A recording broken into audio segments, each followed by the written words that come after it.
announcing the arrival of the President of the Republic of the Philippines, His Excellency Ferdinand Romualdez Marcos Jr.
Good evening, Mr. President.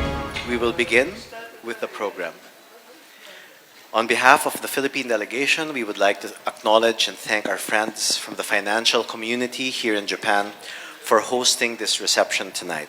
To our friends from the Daiwa Securities Group, Mitsubishi UFJ Financial Group, Mizuho Financial Group, Nomura Holdings, and Sumitomo Mitsui Financial Group. Arigato gozaimasu. To begin our program, may I call on Mr. Kanetsugu Mike for the welcome remarks.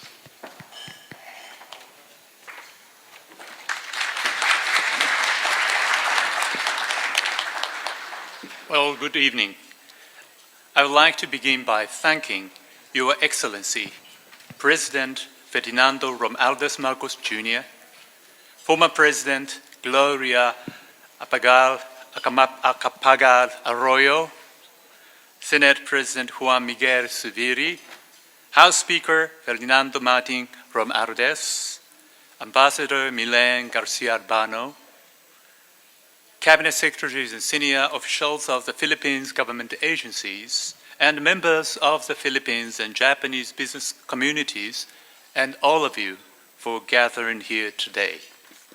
In particular, I want to express my sincere gratitude to the President Marcos for all you do to promote the strong relationship and goodwill between our two nations, and for taking time from your extremely busy schedule to travel to Japan and share your thoughts with us tonight.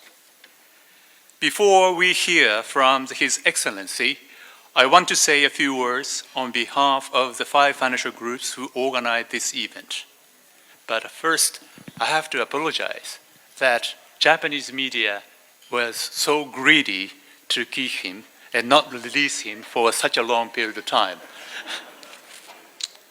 Well, as you all know, the relationship between the Philippines and Japan extends back to the 16th century, and our deep ties have strengthened through the years, especially since normalizations of the diplomatic relations between our two nations in 1956.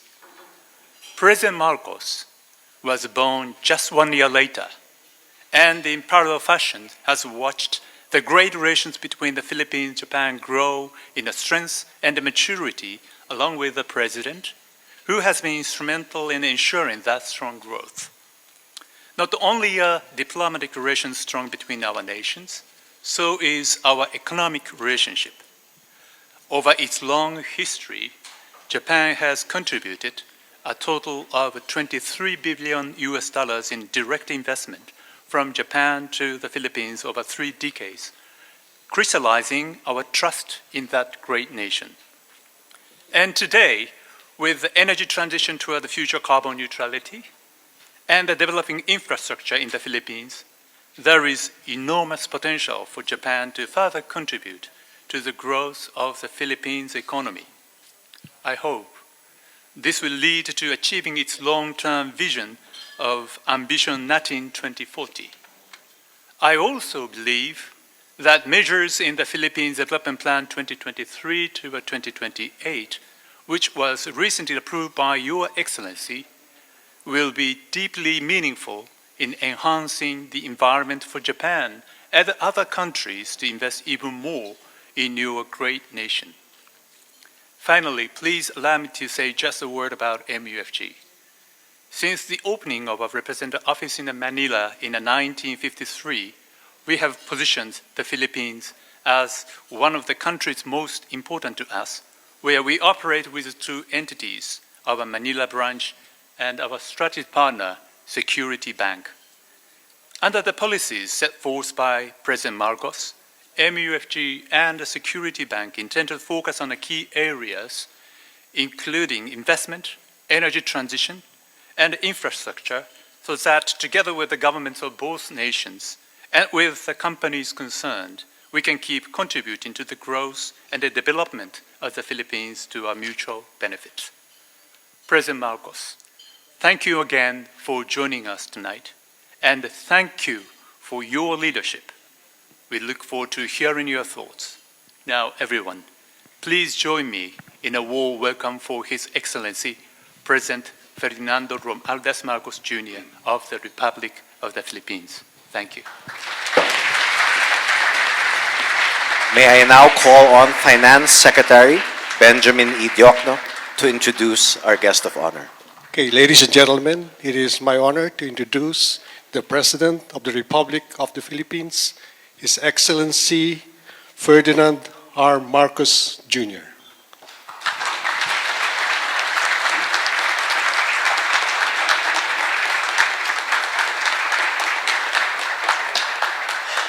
Thank you very much, Secretary Ben Jokno, for your introduction. Please take your seats if you would.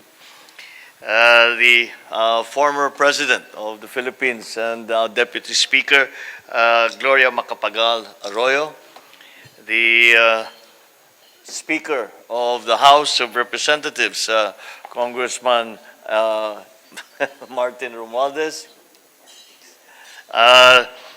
the honorable members of the Cabinet who have accompanied me here on this very important trip to Japan, the chairperson of the Senate Committee on Trade, Commerce, and Entrepreneurship, Senator Mark Villar.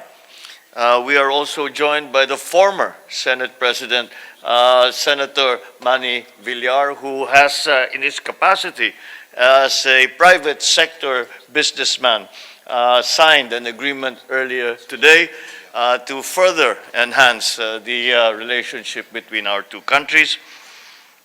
Sumitomo Mitsui Financial Group President and CEO, Mr. Makoto Takashima, the Nomura Securities Company Limited Deputy President, Mr. Tomoyuki Teraguchi, Daiwa Securities Group Incorporated President and CEO, Mr. Seiji Nakata, SMBC Nikko Securities Incorporated President and CEO, Mr. Yuichiro Kondo, Asia Leaders Association and other Japanese companies and banks who are here present this evening, other distinguished guests, ladies and gentlemen, a pleasant evening to you all.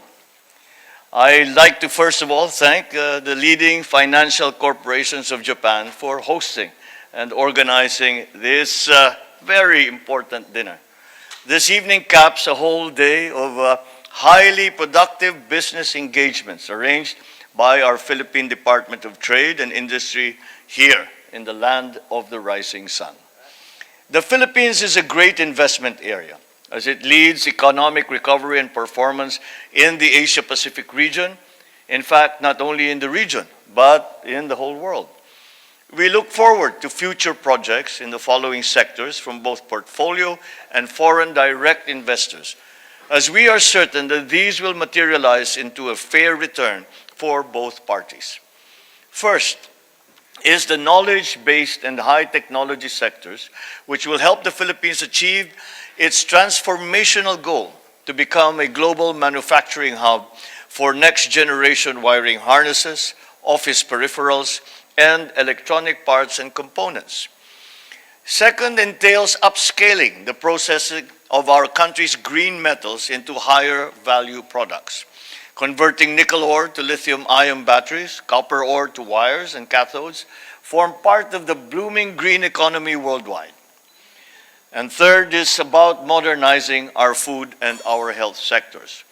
Investments in agriculture-based manufacturing, cold storage and cold chain facilities, and virology centers will assure that we move forward as a highly competitive economy of nations for sustainable development. Fourth involves our invitation to small and medium-sized Japanese enterprises to open outlets in the Philippines, to fill in the gaps in the supply chain for key industries, deepen inventories for products and services, and help develop startup ecosystems. Fifth is related to the digital transformation and innovation in Philippine industries through investments in AI, artificial intelligence, biomaterial research and development, and data centers. Finally, the creative economy, a marriage of creativity and technology. We want to venture into partnerships both in business and capacity building projects in areas for which Japan is recognized as a world leader in animation, in game development. As our Philippine and Japanese businessmen break bread in tonight's dinner organized by our gracious hosts in the Japanese financial community, I look forward to new ventures and partnerships in these industrial and service sectors we consider as strategic interests in our bilateral economy relations with Japan. Once again, thank you for all of your presences here. Thank you for the organizers of this dinner, and I am sure that this interaction will prove beneficial for both our countries. Domo arigato gozaimasu. Maraming salamat po sa inyong lahat at magandang gabi po.